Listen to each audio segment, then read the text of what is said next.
Hello students. देखो, आज की वीडियो में अपन पढ़ेंगे 10th क्लास का एक चैप्टर है सिमिलरिटी। उसकी कुछ इंपॉर्टेंट थ्योरम्स पढ़ेंगे आज। इंपॉर्टेंट सारी थ्योरम डिस्कस नहीं करेंगे, सिर्फ कुछ इंपॉर्टेंट दो तीन थ्योरम्स है इंपॉर्टेंट। सिर्फ उन तीन थ्योरम के प्रूफ देखेंगे।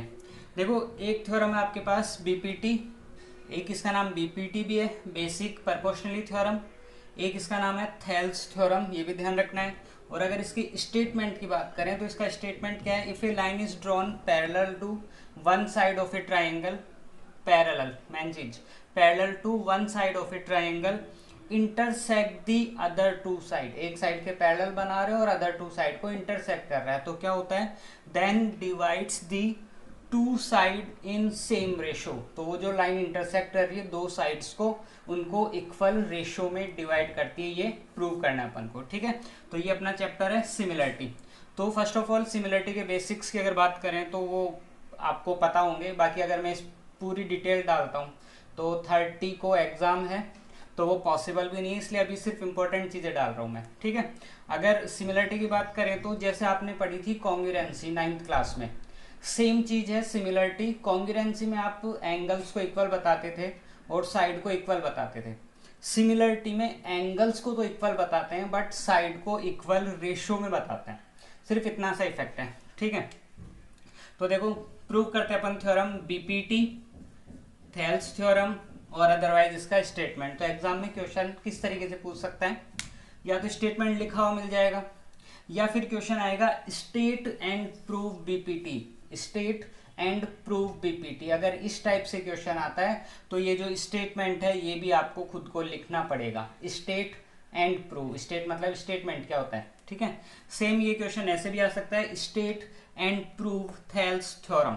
ठीक है, तो स्टेट अगर वर्ड यूज में आ गया तो ये पूरा स्टेटमेंट आपको लिखना होगा। और स्टेटमेंट ध्यान रखना, अपनी मर्जी से कुछ भी मत लिख देना। अगर थोड़ा सा भी मीनिंग चेंज हुआ तो फिर आपका स्टेटमेंट गलत हो जाएगा। ठीक है, तो देखो ये स्टेटमेंट है, if a line is drawn. इस स्टेटमेंट के अकॉर्डिंग पहले मैं डायग्राम बना रहा हूँ, फिर देखते हैं अपन को क्या प्रूव करना है। देखो क्या कह रहा है, if a line is drawn parallel to one side of a triangle. इसका मतलब एक ट्राइंगल है आपके पास, तो ये बना दिया मैंने फर्स्ट ऑफ ऑल एक ट्राइंगल। ठीक है, ए बी सी। अब क्वेश्चन क्या कह रहा है? If a line, line draw कर रहा है, is parallel to one side of a triangle. Triangle की थ्री साइड्स है, इनमें से किसी एक साइड के पैरेलल लाइन ड्रॉ कर दी मैंने। तो मैं क्या कर रहा हूँ, ये जो साइड है बी सी, इसके पैरेलल यहां से एक लाइन ड्रॉ कर रहा हूं डी ई। ठीक है, पैरेलल ड्रॉ करने के लिए बोला था, पैरेलल ड्रॉ कर दिया। तो क्या हो रहा है? Then divide the two side in same ratio. तो ये जो लाइन है ये क्या कर रही है, इन दोनों साइड को सेम रेशो में डिवाइड कर रही है। सेम रेशो मतलब A D ratio D B equals to A E ratio E C. तो ये बन गया डायग्राम इंफॉर्मेशन के अकॉर्डिंग। अब चेक कर लेते हैं। देखो गिवन में क्या है अपने पास, गिवन में अपने पास है D E parallel to B C, ये गिवन हो गया। और देखो प्रूव में क्या है अपने पास, प्रूव क्या करना है? प्रूव ये करना है ये जो लाइन है उसको दो इक्वल रेशो में डिवाइड कर रही है। That means A D upon D B equals to A E upon E C. ये अपन को प्रूव करना है। ठीक है, और जब भी थ्योरम प्रूव करते हैं तो कंस्ट्रक्शन कंपलसरी हो जाता है। तो देखो कंस्ट्रक्शन क्या होगा इसके अंदर, कंस्ट्रक्शन देखते हैं। देखो क्या कर रहे हैं कंस्ट्रक्शन, एक तो इस डी से मैं इसके अपोजिट साइड पर परपेंडिकुलर ड्रॉ कर रहा हूं। ठीक है, सेम ऐसे ही ई से इसकी अपोजिट साइड पर भी एक परपेंडिकुलर ड्रॉ कर दिया ई क्यू। और क्या किया, ई को ज्वाइन कर दिया बी से और डी को ज्वाइन कर दिया सी से। ठीक है, ये कंस्ट्रक्शन हो गई अपनी। डी से परपेंडिकुलर ड्रॉ कर दिया डीपी, ई से परपेंडिकुलर ड्रॉ किया ई क्यू, और बी को ई से ज्वाइन किया, सी को डी से ज्वाइन किया। तो कंस्ट्रक्शन अपन बता देंगे, draw DP perpendicular at A E, okay, और E Q perpendicular at A D. और क्या किया, join B to E and C to D. और आपने क्या किया, join B to E and C2D, ये आपने ज्वाइन कर दिया। देखो अब चलते हैं इसके प्रूफ में। तो ये पार्ट मैं रफ कर रहा हूँ ना, क्योंकि फिर अपने पास जगह नहीं है। तो देखो प्रूफ में आ जाओ। ये चीज़ प्रूव करनी थी अपन को, एक बार इसको सेफ रख लेते हैं। ठीक है, diagram as it is, diagram तो यूज आएगा। देखो क्या करते हैं अपन, ये प्रूव करना था अपन को AD upon DB equals to AE upon EC। ठीक है, ये प्रूव करना है। देखो अब मैं क्या कर रहा हूं, आपको पता है एरिया ऑफ ट्राइंगल क्या होता है, 1/2 into base into height. Proof, area of triangle equals to क्या होता है, half into base into height, half into base into height. अब देखो क्या कर रहे हैं अपन, फर्स्ट ऑफ ऑल मुझे वैल्यू निकालनी है AD अपॉन DB की। ठीक है, AD अपॉन DB की वैल्यू निकालूंगा मैं फर्स्ट। फिर सेकंड में मैं क्या करूंगा, AE अपॉन EC की वैल्यू निकाल लूंगा। दो इक्वेशन बन जाएगी, फिर दोनों को कंपेयर करेंगे कि दोनों इक्वेशन इक्वल है क्या। अगर दोनों इक्वेशन इक्वल आ गई तो डायरेक्ट इक्वल हो गए, अदरवाइज किसी थर्ड इक्वेशन की हेल्प से इक्वल करेंगे। ठीक है, तो फर्स्ट टारगेट क्या है अपना, AD अपॉन DB की वैल्यू निकालनी है, AD अपॉन DB। तो देखो इस AD की वैल्यू निकालने के लिए मैं यहां से ट्राइंगल ले लूंगा, ट्राइंगल ADE, ये ऊपर वाला ट्राइंगल। तो मैंने लिया area of triangle ADE upon, नीचे देखो DB की वैल्यू निकालनी है। तो DB की वैल्यू निकालने के लिए मैं ट्राइंगल ले लूंगा, कौन सा, DBE upon area of triangle DBE। ठीक है, AD की वैल्यू निकालनी थी तो इस ऊपर वाले ट्राइंगल से AD निकाल लेंगे, अपॉन DB की वैल्यू निकालनी थी तो ट्राइंगल बना दिया DBE, ये वाला ट्राइंगल DBE। अब देखो वैल्यू कैसे निकालेंगे, एरिया क्या होता है, 1/2 इंटू बेस, बेस उसी को बनाना जिसकी वैल्यू आपको चाहिए। कौन चाहिए, AD अपॉन DB चाहिए। तो ये ऑलरेडी अपने लिए बेस है, बेस इंटू हाइट। हाइट क्या होता है, जो साइड आपके इस बेस पर 90 डिग्री बना रही है वो होती है हाइट। तो देखो डायग्राम के अकॉर्डिंग इस AD पर कोई 90 डिग्री बना रहा है क्या, ये रही अपनी AD पे 90 कौन बना रहा है, EQ। तो हाइट हो गई EQ। ठीक है, बेस AD लेंगे क्योंकि यहाँ अपन को AD की रिक्वायरमेंट थी। अपॉन नेक्स्ट पे चलो, इसका भी एरिया वही 1/2 इंटू, इसके लिए बेस बताओ क्या लोगे, DB की रिक्वायरमेंट है तो बेस लेंगे DB इंटू हाइट। हाइट की बात करते हैं, देखो लोकस चैप्टर पढ़ा था, लोकस चैप्टर में जब ऑर्थो सेंटर प्रूव किए थे अपन ने, तो ये बताया था कि अगर किसी साइड पर 90 डिग्री नहीं बन रहा है तो अगर आप उसको इंक्रीज करते हैं और कहीं पे 90 बन रहा है तो वो उस साइड के लिए भी 90 डिग्री का ही काम करता है, राइट। अगर आपकी पर्टिकुलर कोई साइड है उस पर 90 नहीं बन रहा, आप साइड को इंक्रीज कर सकते हैं। अगर 90 बन रहा है तो उस 90 को आप यूज ले सकते हैं। तो देखो यहाँ पे इस DB पे 90 बन रहा है, नहीं बन रहा, तो अगर मैं इस DB को इंक्रीज करता हूँ तो ये 90 बना हुआ है, किसकी वजह से बन रहा है, EQ की वजह से। तो इसके लिए भी हाइट कौन हो गई, इसके लिए भी हाइट हो गई EQ। अब देखो क्या बना, area of triangle ADE upon area of triangle DBE equals to, half से हाफ कैंसिल, EQ से EQ कैंसिल, इक्वल्स टू अपने पास बच गया AD upon DB, equation number first. ठीक है, नेक्स्ट कौन लेंगे अपन, AE और EC। तो देखो एरिया ऑफ ट्राइंगल AE की अगर मैं बात करूं तो AE तो मेरे को वापस इसी साइड से मिल जाएगा, इसी ट्राइंगल से, सॉरी इसी ADE ट्राइंगल से। तो area of triangle ADE upon next देखो किसको लेना है, EC को, ये रहा EC। तो EC के लिए कौन सा ट्राइंगल बना देंगे, ECD, ये ट्राइंगल बना देंगे ECD। तो area of triangle ECD equals to, check करो, हाफ इंटू बेस किसको बनाना है, AE को, तो बेस तो हो गया AE इंटू हाइट, चेक करो, जो AE पर 90 बना रही है वो हाइट है, तो AE पर 90 कौन बना रहा है, DP। तो ये dp हो गई हाइट, अपॉन वापस चेक करो हाफ इंटू, इस बार बेस किसको लेना है, EC को, तो बेस हो गया EC इंटू हाइट, चेक करो हाइट कौन होगी, EC पर 90 कोई नहीं बना रहा, तो अगर मैं EC को इंक्रीज करता हूं तो इस जगह पे 90 बना हुआ है, किसकी वजह से, DP की वजह से। तो वापस देखो क्या बना, हाफ से हाफ कैंसिल, DP से DP कैंसिल, तो अपने पास इक्वेशन आ गई area of triangle ADE upon, side में लिख देता हूं मैं,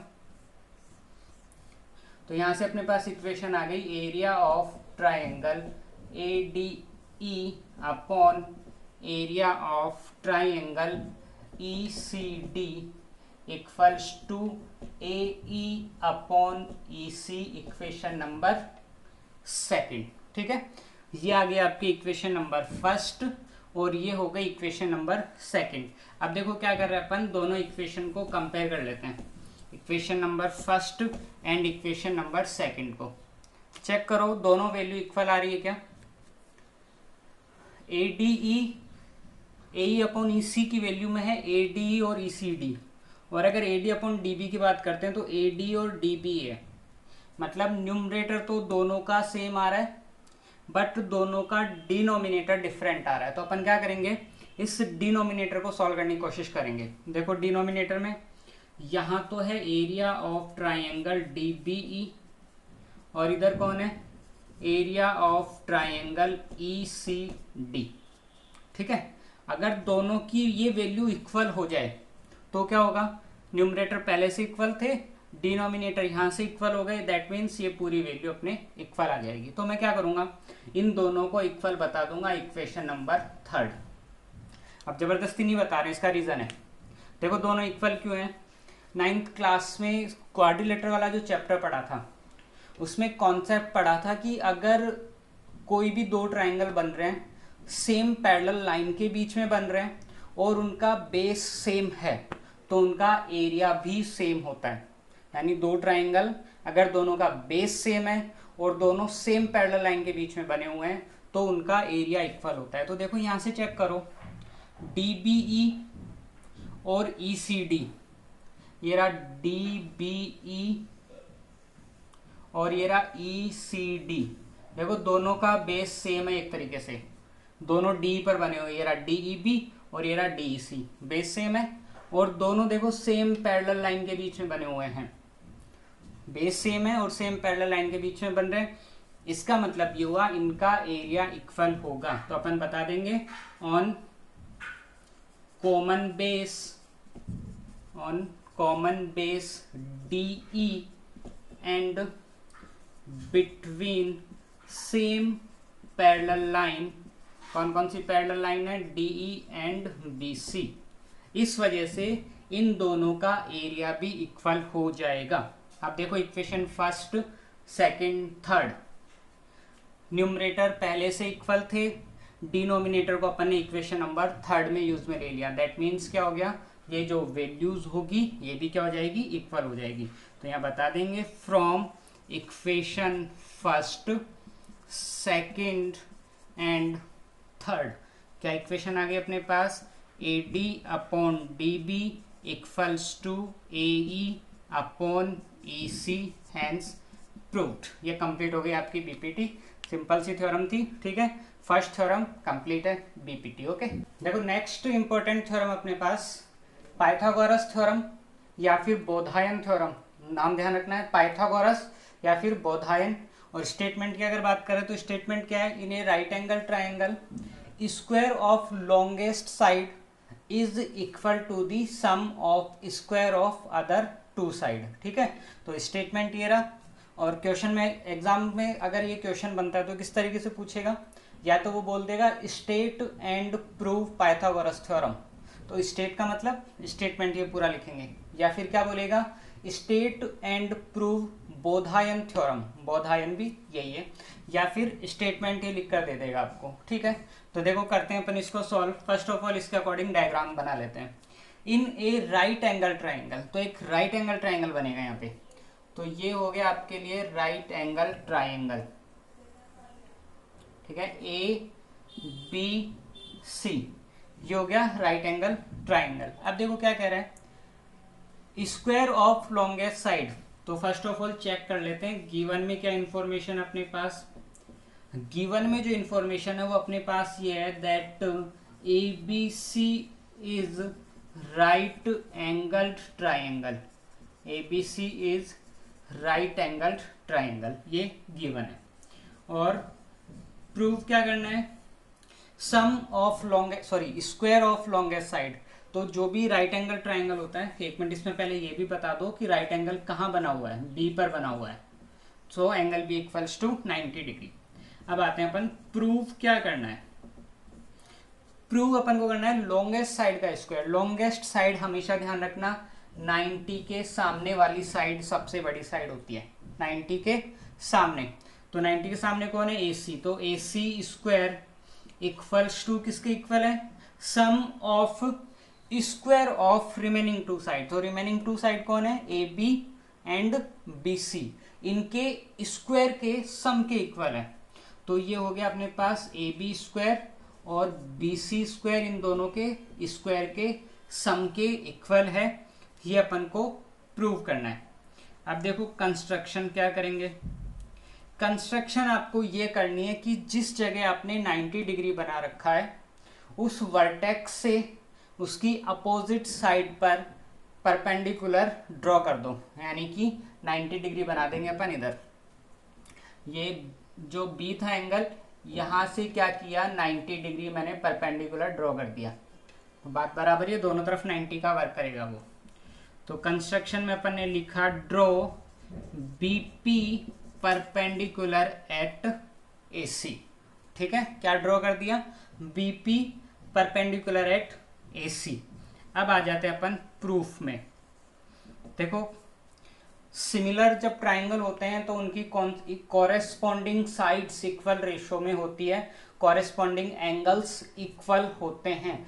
ये कॉन्सेप्ट बहुत अच्छे से यूज में आएगा इसके अंदर, यानी कि आपको पता होना चाहिए अगर दो ट्राइंगल सिमिलर है तो कॉरेस्पॉन्डिंग साइड कौन सी होगी या कॉरेस्पॉन्डिंग एंगल कौन से होंगे। क्योंकि ऐसा नहीं है कि ट्राइंगल जैसे सपोज एंगल ए को मैं एंगल बी के इक्वल बता दूं या एंगल ए को सी के इक्वल बता दूं, हर किसी एंगल को इक्वल बता नहीं सकते। ठीक है, तो कोई पर्टिकुलर एंगल अगर सिमिलर बनता है तो कोई पर्टिकुलर एंगल आपस में जो एंगल इक्वल होंगे वो पता होना चाहिए, कौन कौन सी साइड इक्वल रेशियो में होगी वो पता होनी चाहिए। तो देखो कैसे प्रूव करेंगे अपन इसको। अपने पास यहाँ 3 ट्राइंगल है, एक तो ABC कंप्लीट हो गया, एक ABP हो गया और एक BPC हो गया। तो आपको क्या करना है, ये जो दोनों स्मॉलर वाले ट्राइंगल्स हैं, दोनों स्मॉल वाले जो ट्राइंगल है उनको इस ओरिजिनल ट्राइंगल के सिमिलर प्रूव कर लो। ठीक है, तो मैं पहले कौन सा ले रहा हूँ, ये ABP और ABC।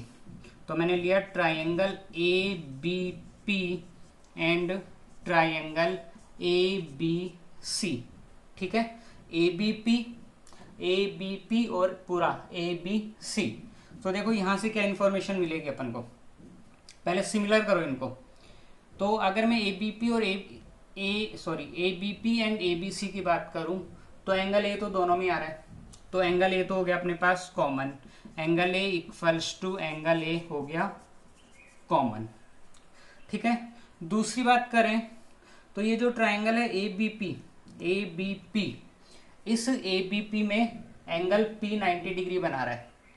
ABP, इस ABP में जो एंगल P है वो 90 बना रहा है और ABC में जो एंगल B है वो 90 डिग्री बना रहा है। ठीक है, ABP में angle A equals to ABC का एंगल A कॉमन थे, ABP में P पर 90 बना हुआ है और ABC में B पर 90 बना हुआ है। तो बाय डबल A रूल, ठीक है, बाय डबल A रूल ये दोनों ट्राइंगल सिमिलर हो गए।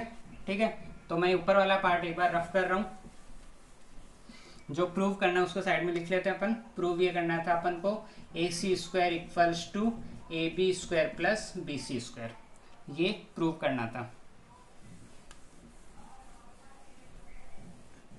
अब ध्यान से समझना ये वाली चीज बहुत इंपॉर्टेंट है, ये आगे वाला पार्ट।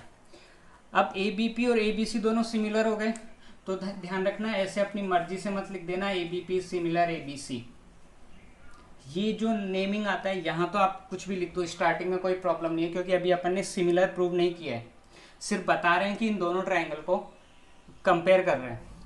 अब सिमिलर जब साइन लगना होता है ना, तो आपको ये चीज़ें इस तरीके से लिखनी है। तरीके से लिखने का मतलब यहाँ ए बी पी लिखना है या ए पी बी लिखना है या बी ए पी लिखना है, क्या लिखना है वो चीज़ ध्यान से समझनी है। तो देखो कैसे लिखोगे आप इस चीज़ को, क्योंकि सब कुछ यहीं डिपेंड है।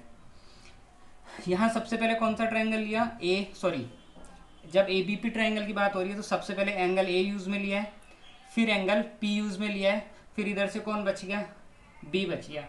यानी कि triangle A P B similar to, इस टाइप चेक करो, ए बी और फिर सी बचा हुआ है, similar to triangle A B सी।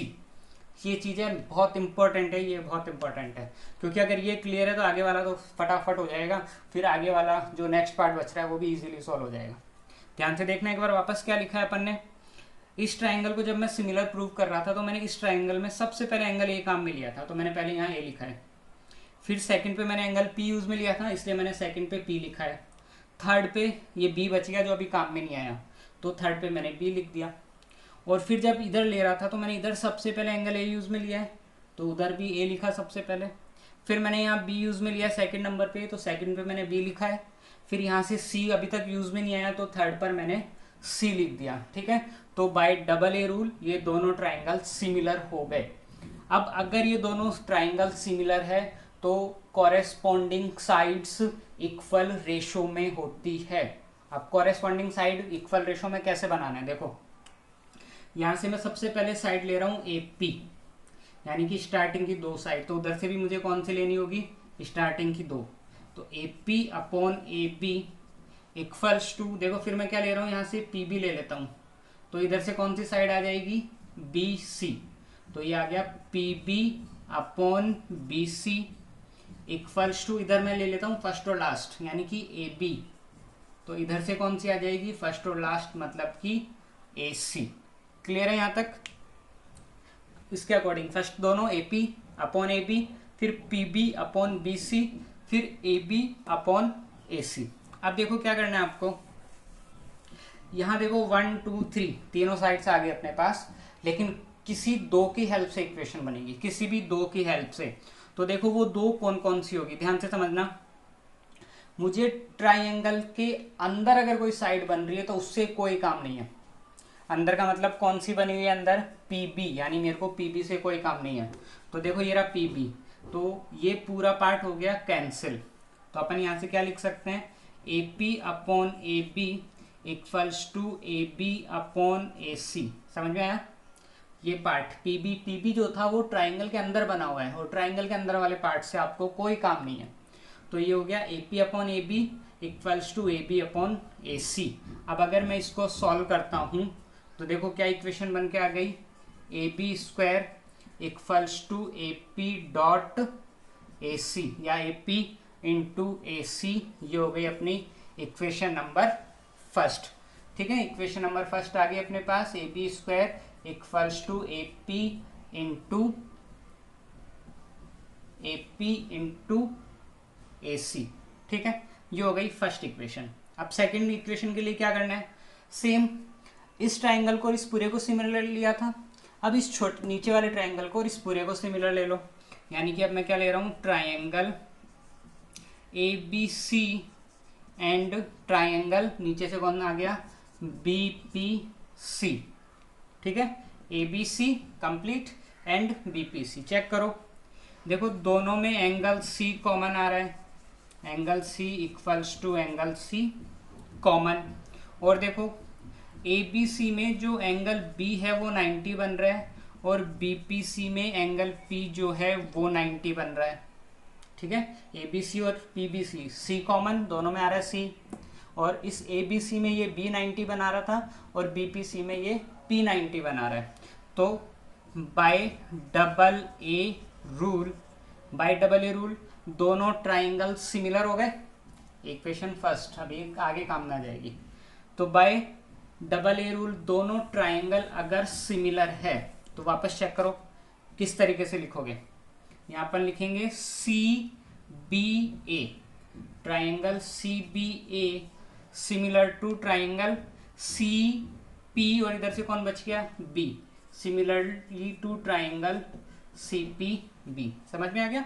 यहाँ से फर्स्ट सी बी और फिर ये ए यूज में नहीं आया था, तो ट्राइंगल सी बी ए, यहाँ से सी पी और फिर ये बी यूज में नहीं आया था, तो ट्राइंगल सी पी बी। अब देखो क्या इक्वेशन बनेगी, C B upon C P equals to B A upon B B equals to C A upon C B. यही बनेगी सिमिलर। अब चेक कर लो कौन यूज में नहीं आएगा, अंदर कौन बना हुआ है, पी बी यूज में नहीं आएगा, तो हटाओ इसको। तो ये बची अपने पास बी सी लिख दो चाहे सी बी लिख दो, एक ही बात है। B C upon P C equals to A C upon B C. Solve करो, देखो इसको क्या बना, B C square equals to A C into P C, equation number second. Cross multiply किया तो ये B C square equals to A C into P C. अब देखो अपन को क्या प्रूव करना था, अपन को A B square plus B C square करना था। तो आपके पास ए बी स्क्वायर की वैल्यू भी आई हुई है, बी सी स्क्वायर की वैल्यू भी आई हुई है। तो क्या कर रहे हैं अपन, equation number first plus equation second. तो देखो क्या बन रहा है, A B square plus B C square equals to, A B square पे वैल्यू चेक करो, A P dot P C plus sorry A B dot A C, A B dot A C plus यहाँ पे देखो कितना आ रहा है, A C dot P C.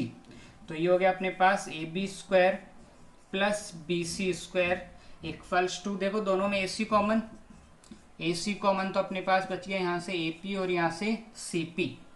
Check करो A P, ये रहा A P plus C P, A P और सी पी को ऐड करूंगा तो क्या बन जाएगा, ए सी बन जाएगा। तो ये हो गया अपने पास A B square plus B C square equals to A C into A C, और ए सी इंटू ए सी को अपन क्या लिख देंगे, equals to A C square, hence proved. Okay, देखो दो थ्योरम्स कंप्लीट है, ठीक है, दोनों आपको समझ में भी आ गई होगी। अब देखो नेक्स्ट अपने पास लास्ट जो थ्योरम मेरे अकॉर्डिंग जो इम्पोर्टेंट बनती है, तीन थ्योरम, सारी थ्योरम प्रूव कर नहीं सकते, अभी अपने पास इतना टाइम भी नहीं है, ठीक है। तो मेरे अकॉर्डिंग जो तीन थ्योरम इंपॉर्टेंट बनती है, दो बता चुका हूँ, लास्ट है ये आपके पास थर्ड थ्योरम। ये एरिया से रिलेटेड है, इसका कोई पर्टिकुलर नेम नहीं है, ठीक है। जैसे फर्स्ट थी आपकी बीपीटी या फिर थेल्स, तो उसमें स्टेटमेंट भी आपको लिखना पड़ सकता था। सेकंड थी पाइथागोरस या बोधायन, उसमें भी लिखना पड़ सकता था। इसमें स्टेटमेंट ऑलरेडी लिखा हुआ आएगा, ठीक है। क्या कहती है theorem, if two triangles are similar, if two triangles are similar, condition apply हो गई, दोनों ट्राइंगल सिमिलर होने चाहिए तभी वर्क करेगी ये theorem. Then ratio of their area is equal to the ratio of square of their corresponding sides, ठीक है। तो देखो दो ट्राइंगल है, दोनों सिमिलर होने चाहिए। तो एक ट्राइंगल मैंने ले लिया यहां से ए बी सी, ठीक है, और एक ट्राइंगल लिया मान लेते हैं P Q R, P Q R, क्योंकि टू ट्राइंगल्स होने चाहिए थे।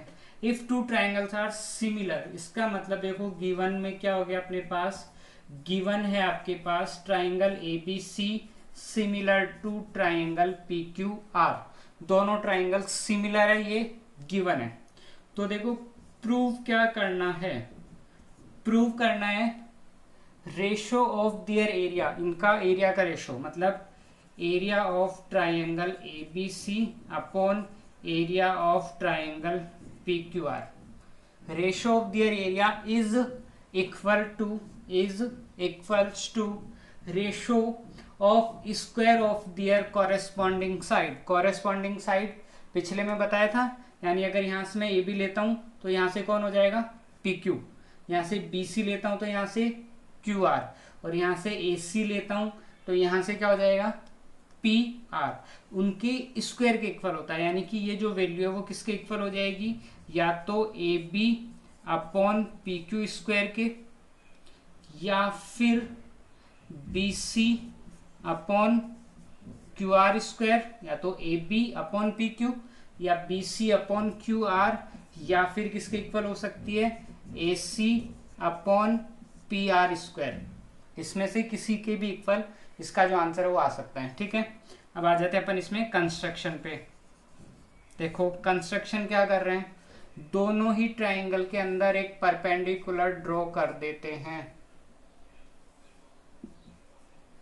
ठीक है, परपेंडिकुलर ड्रॉ कर दिया दोनों ट्राइंगल्स के अंदर। तो कंस्ट्रक्शन में अपन ने बता दिया draw AD perpendicular eight BC and PM perpendicular eight QR। ये अपन ने परपेंडिकुलर ड्रॉ कर दिए। अब देखो, अब आ जाते हैं अपन इसके प्रूफ में। तो देखो फर्स्ट ऑफ ऑल क्या गिवन था अपन को, प्रूफ की बात करते हैं। यहां से गिवन है आपको ABC एंड PQR दोनों ऑलरेडी सिमिलर है। इधर लिख देता हूं मैं, आपको गिवन है ABC and PQR, ABC and PQR दोनों सिमिलर है। सिमिलर है तो आपको पता है AB, पहले बता देंगे triangle ABC similar to triangle PQR।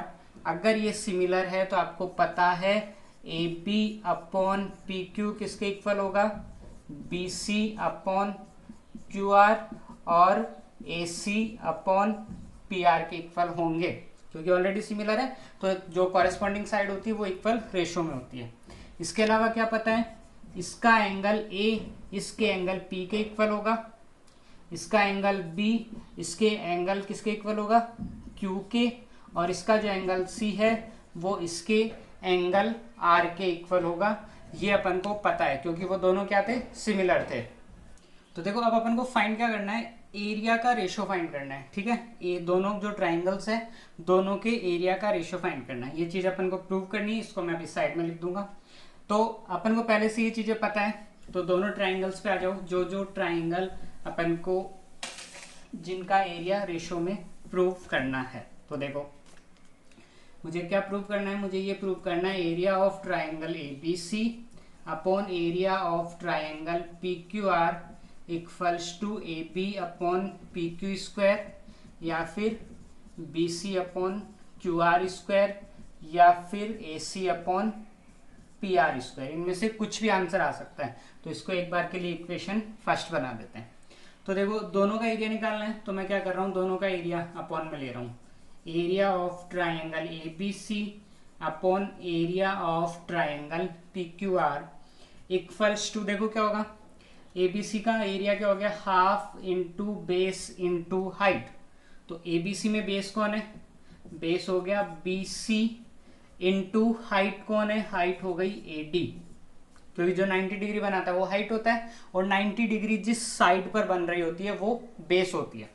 तो PQR में चेक करो, हाफ इंटू बेस कौन हो जाएगा, बेस हो जाएगा इसका QR इंटू इसके लिए हाइट कौन हो जाएगी, इसके लिए हाइट हो जाएगी PM। हाफ से हाफ कैंसिल, तो अपने पास बच गया area of triangle ABC upon area of triangle PQR equals to BC upon QR into